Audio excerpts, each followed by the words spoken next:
Ahlan wa sahlan wa marhaba mpenzi mtazamaji popote pale ulipo, natumai ubuheri wa siha. Hujambo na karibu kwenye upeo wa habari usiku huu.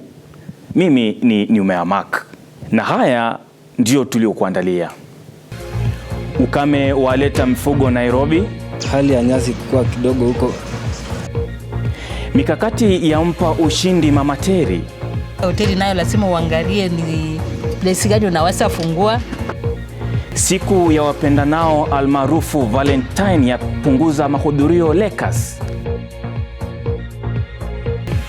Na kwenye makala maalum tunaangazia safari yake James Mburu.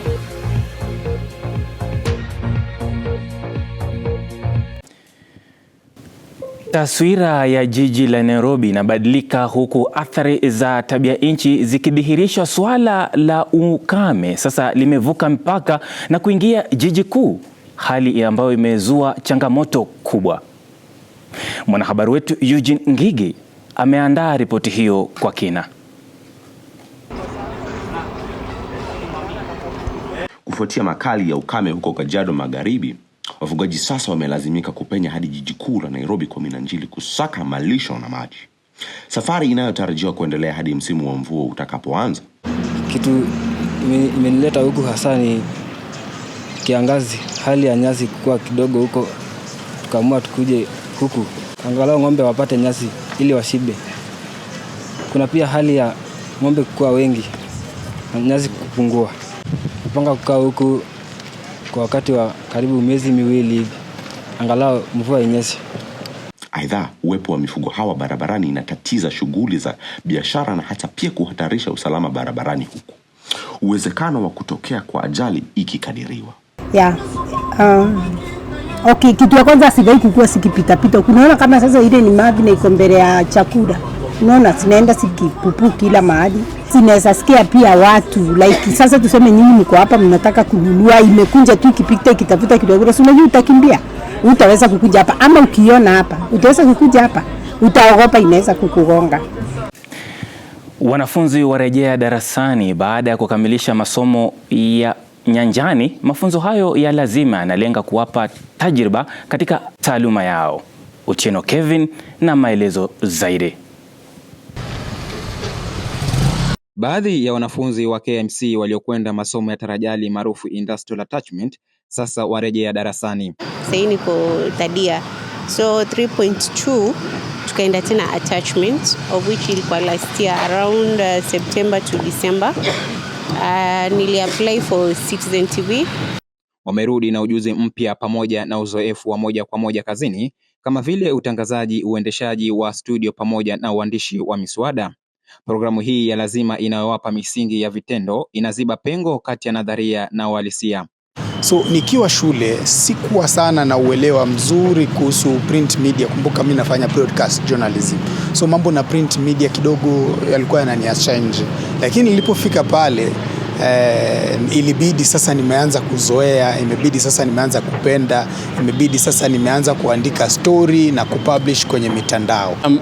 Imechangia, imenipa muonekano mpya, taswira mpya ya namna ambavyo vitu vinafanyika kwenye ulimwengu wa ajira. Wanaporejea masomoni, vijana hawa sasa wana mitazamo mipya na mipana kwenye tasnia ya habari huku wakijiandaa kikamilifu kuwa kizazi kijacho. The institute plays a major role in terms of facilitating students for attachments.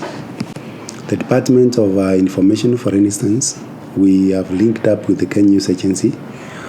Kenya News Agency is a government agency under the Ministry of Information, Communications and Digital Economy, where our students are able to be taken into the counties.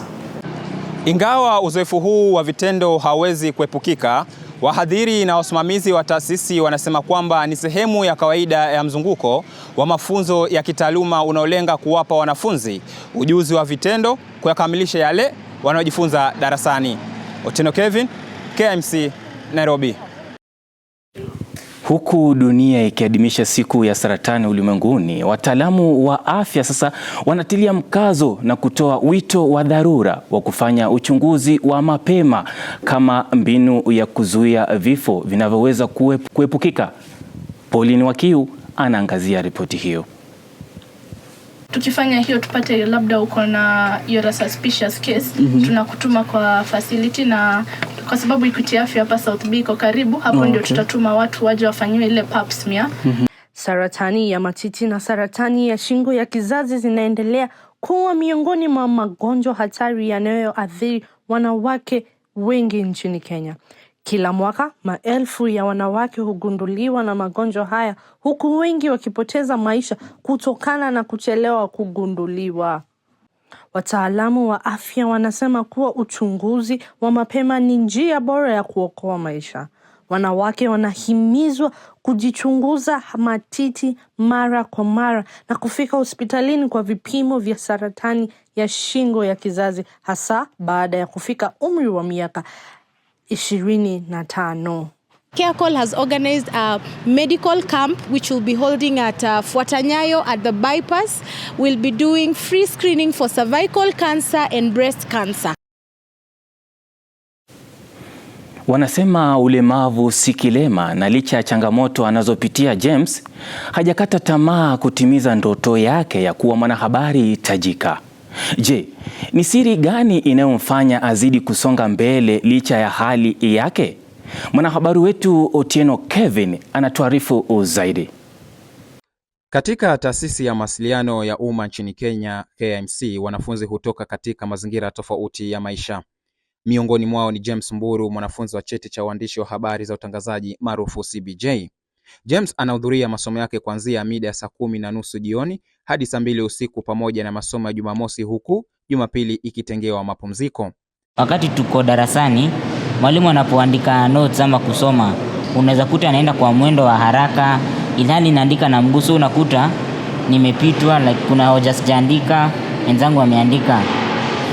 Kwenye tunakulia mamkuli ya asubuhi, lunch na jioni, unakuta meza kama hizi nikiwa hapa siwezi jilisha, mpaka sasa rafiki yangu aje akae kando yangu anilishe. Hata hivyo, licha ya hali yake ya ulemavu wa mikono, James bado hajakata tamaa ya kuafikia ndoto yake ya kuwa mtangazaji mahiri. Yeye hukabiliana na changamoto kila aina, kuanzia kujihudumia binafsi kama vile kula, kunywa, hadi kutumia vifaa vya masomo. Kwenye darasa wameniandalia meza ambayo iko level sawa na mguu wangu. Walimu wameelezwa watakapoingia darasani wakisoma notes wasiende mbio sana, wahakikisha wako mwendo wangu, wahakikisha nimeandika point zote. Naam. Lakini kwa msaada wa teknolojia, nidhamu binafsi na kuishi chanya na wengine, James ameendelea kusonga mbele kwa imani dhabiti, huku kutokata tamaa. Safari yake ikiwa ni ushuhuda wa kipekee kuwa ulemavu si udhaifu wala mwisho wa ndoto wa mtu. Hello. Leba amekuja. Anakuja saa ngapi? Sijafa moyo na utangazaji, manake haina kazi mingi. Si ati nitahitaji kubeba kitu kutoka station moja hadi nyingine. Hapa nitahitaji tu sauti na macho, ambapo naekewa karatasi kwenye deski. Kama kuna breaking news, niko hapo na waeleza. Naam, sauti nayo mzuri, Mungu amenibariki na mshukuru.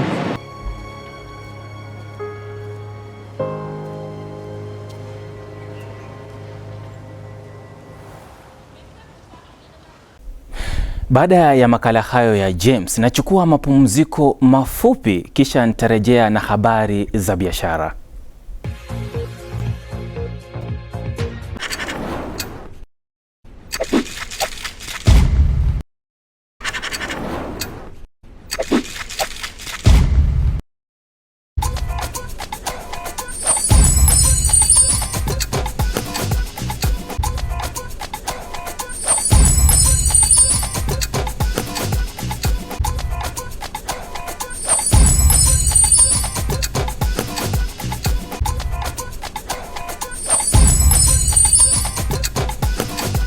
Bay Crystal Original. Get a pen you can rely on.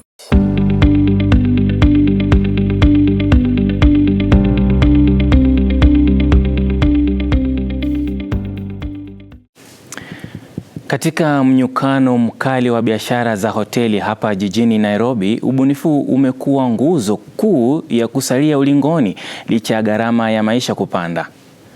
Mmoja wa wafanyabiashara wanaovuma ni Mama Terry, ambaye amebuni mikakati maalum ya kujenga uaminifu na kuhifadhi wateja wake.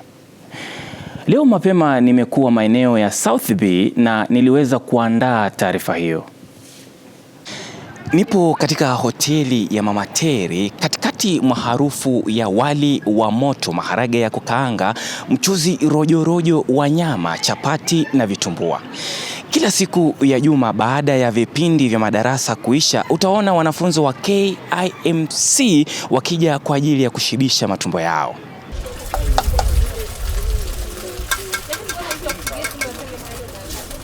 Yenyewe unapoamua kufanya kazi, usiangalie ya mwingine. Unayeamuka nayo Mungu wako anajua umeamuka. Hapa tuko na karibu na wanafunzi, unajua hoteli nayo lazima uangalie ni place gani unaweza fungua. Hapa tuko na wanafunzi, tuko na wapita njia. Basi ndio tukaona hapa biashara yenye inafaa ni ya hoteli. Licha ya kwamba kuna ushindani wa baadhi ya wauzaji chakula ulioko karibu na anapouzia chakula chake, Mama Terry ameweka mikakati za kufanya astawi kwenye biashara hii na kuwafanya wateja wake wasalie kwake bila ya kuwapoteza. Kazi ya hoteli ambayo tumefungua saa hiyo, najua vile Januari yenyewe ni ngumu, lakini nayo nasaidia saa zingine kwa nyumba atupiki. Uchumi wa bei ya bidhaa kupanda sio kipengele cha kuwazuia wateja hao kusita kuja kufurahia mapishi ya Mama Terry. Najua kiwekea mwanafunzi pesa mingi naye anatoroka naenda mahali pesa iko chini kidogo. Nyumea Mark, Insight 24, Nairobi. Jiji la Nairobi linafahamika kwa ushindani wa aina yake na zaidi katika sekta ya biashara. Florence, mumiliki wa duka la Superbike, amefanikiwa kung'ara na kudhibiti soko lake kupitia mbinu za kipekee za kuhudumia wateja wake. Nimezungumza naye mapema leo na hii ndiyo siri aliyofumbua.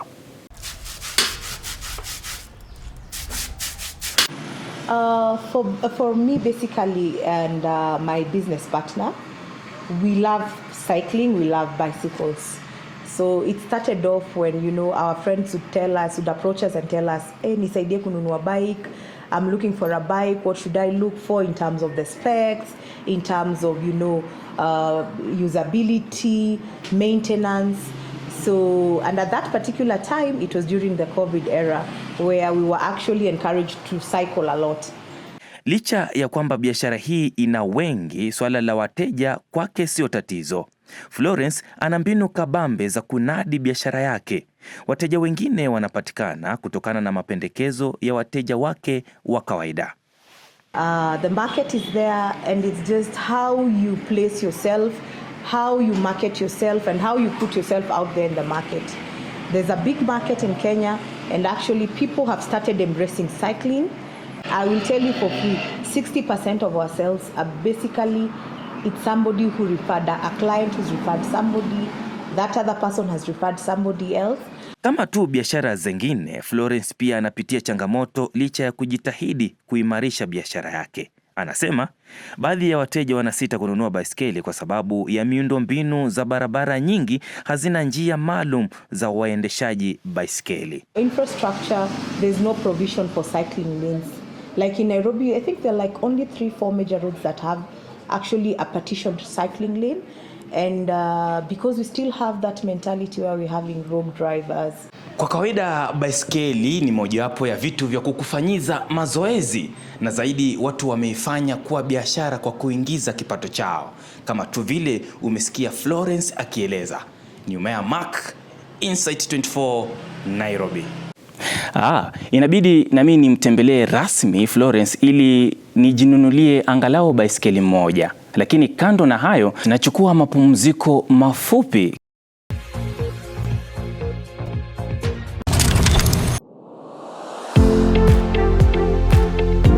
Ever feel your hair has lost its natural glow?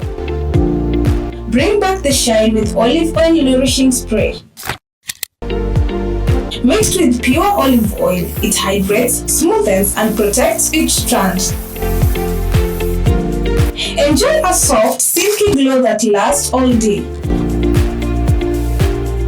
Olive oil, your hair deserves to shine naturally.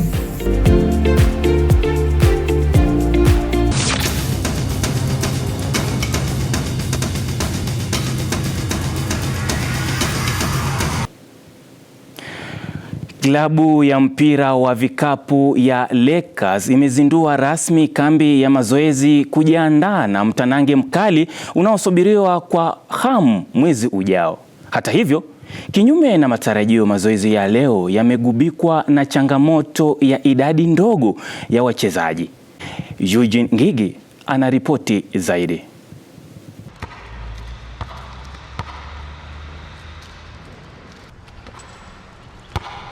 Timu ya Lakers ya mpira wa vikapu ilijitosa uwanjani kwa ajili ya mazoezi kabambe ya mchuano wa mechi mwezi ujao. Wachezaji walikuwa wanatarajiwa katika uwanjani kwa 100%, ila matarajio hayo yaliambulia patupu. Reason ya mbona tuko wawili ni today is on 14th February. Nyote mnajua leo ni Valentine. Tunaweza sema ni consistency kwa mazoezi. Hiyo ndo bring up game kwa wasee na pia kubuild game. Kila day tukikuwa consistent, tuna practice skills perfect kwa game itaivana. Baada ya matokeo yasiyoridhisha katika mechi iliyopita, timu ya COG sasa imeamua kunoa makali yake. Kocha Denish Oget anasema msisitizo mkubwa ni kurekebisha makosa ya kiufundi ili kurejesha matumaini kwa mashabiki wao. Lilian Odongo amekuwepo mapema kule South B na kutuandalia ripoti hii.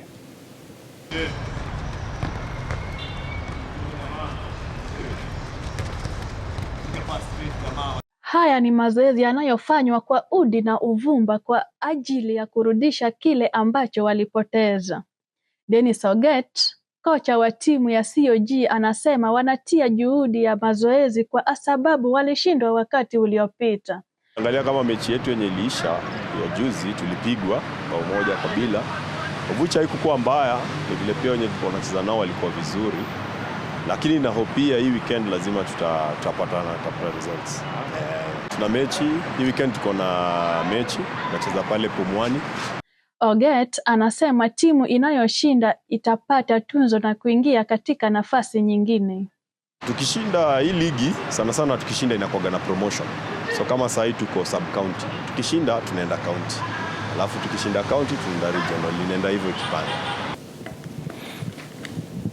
Naam, kufikia hapo usina budi ila kulikunja jamvi kwa shukrani za dhati kwako wewe kwa kutegea na kutenga muda wako kuanzia mwanzo hadi tamati ya habari zetu. Kwa niaba yangu na timu nzima hapa Insight 24 tunakutakia usiku mwanana na utazamaji mwema wa vipindi vyetu vijavyo. Mimi ni Numeamak.